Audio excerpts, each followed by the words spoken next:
Welcome. I'm Kim Dawson, Communications Director of ERP SimLab. The objective for this series of training videos is to prepare instructors to use ERP Sim to conduct simulation-based training events.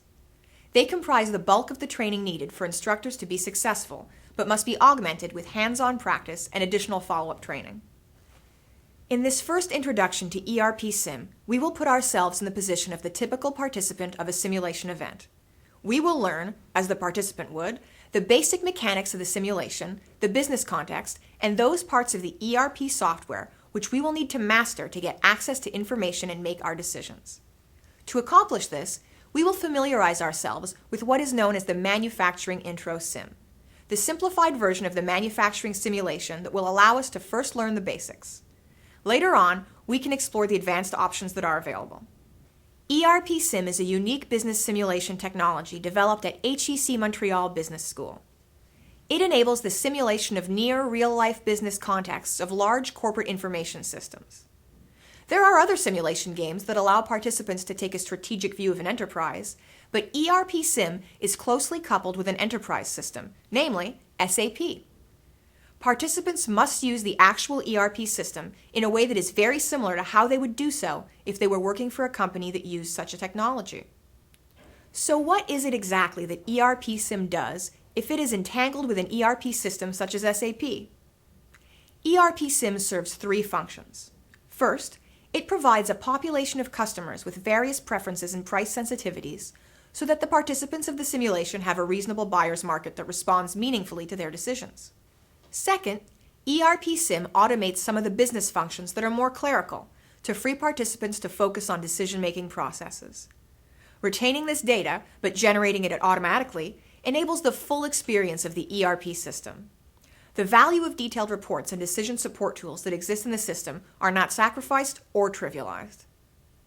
The third and final aspect that ERP Sim provides is the simulation of the passing of time. ERP Sim compresses time into a short space, creating the appearance of time evolving so that decisions can be visualized, their impact evaluated, then changed and reevaluated.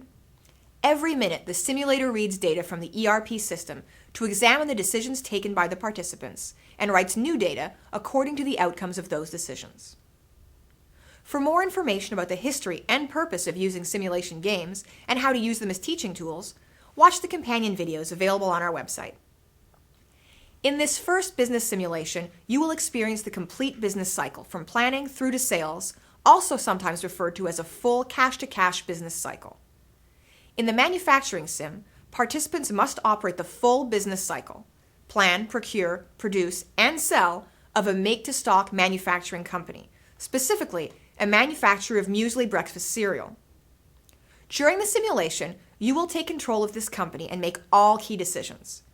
For the most part, functions that are required to operate the company, but which are not decisions, are automated by the simulator. For example, creating and sending invoices to customers or sending payments to vendors. This will free you and your colleagues to focus on the more strategic and tactical aspects of operating this business. You have competitors, both in terms of other muesli manufacturers and other breakfast products in general. Your goal is to maximize the profit of your company.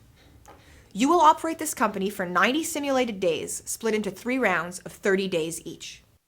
Your interface for the simulation is SAP, an actual ERP system. Just like you would while working for a real company, you will use the ERP system to run reports, analyze the necessary information to make your decisions, and then take those decisions by entering or adjusting information in the ERP system itself. The objective here is not to become an SAP expert, but to simply allow you to use the system in context in order to understand how it can be used to run an enterprise. Through this experience, you will develop a hands-on understanding of the concepts underlying enterprise systems and experience the benefits of enterprise integration firsthand. You aren't alone in this endeavor, since you will share management responsibility for this business with up to 6 other team members. Your goal is to ensure the profitability of your organization. You will be able to track profitability and other performance measures by using standard reports in the system. Please note that it is entirely feasible to experience the simulation by yourself, typically for training or practice purposes. You can compete against other remote participants or just against the computer. However, for actual events, team-based play is the preferred mode. Your customer base is the German market. This market has been segmented into 3 regions: North, South, and West. The products you sell are 1 kilogram boxes of muesli, available in 6 flavors. Each of these 6 products consists of a mixture of oats and wheat, and typically some fruit or nuts, packaged into a bag and box. Original muesli contains only oat and wheat. Nut, strawberry, blueberry, and raisin muesli each contain 1 extra ingredients, as the name suggests. Your final product is mixed fruit muesli, containing all of these ingredients. Your target customers are large and medium retailers throughout the country. This market is highly competitive because products are simple and generic mass consumption items. Recall that you share this market with other manufacturers as well as substitute products. Your customer base is essentially segmented into 2 types, identified in the SAP system as distribution channels. Channel 10, the hypermarkets, place large orders less frequently, whereas Channel 12, the grocery stores, place average-sized orders frequently. You have essentially 2 mechanisms by which to attract and retain your customers: pricing and marketing. The pricing decision is national. You must charge the same price to all customers of the same type. You may charge different prices to hypermarkets than grocery stores. In effect, given these 2 distribution channels and your 6 products, you have 12 prices to manage. For marketing, you have more granularity, as you can independently market each of your 6 products differently across 3 regions, so in effect, 18 decisions in all. Marketing is persuasive, including across your own products. That is to say, marketing influences your customers to buy one product instead of another, but not how much muesli they can eat. The size of the demand in each region is fairly stable and is mainly influenced by price. On average, the market share per company can be expected to be around 80,000 euros of sales revenue per day. You have a strong relationship with 2 suppliers who charge you a fairly stable price throughout the simulation. One supplies you bags and boxes, the other supplies you all the edible ingredients. Both suppliers have more than sufficient capacity to meet all your raw material needs. The simulation will last for 90 simulated days. We will split these into 3 rounds of 30 days each. A typical business flow begins with planning, based on some kind of demand forecasting, then procurement of the necessary materials to manufacture the items necessary to meet that demand, production of items, and finally sales and delivery to customers. In the simulation, however, you will learn this process in reverse, gradually gaining mastery of the full process 1 step at a time, starting with the easiest sub-process first: sales.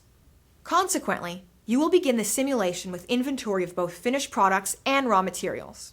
In the first round, you will concentrate only on selling the available inventory of finished products that you have.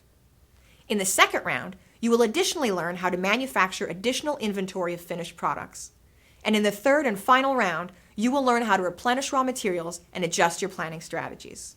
The pace of the simulation will be about 30 minutes for each round, or roughly 1 minute per simulated day.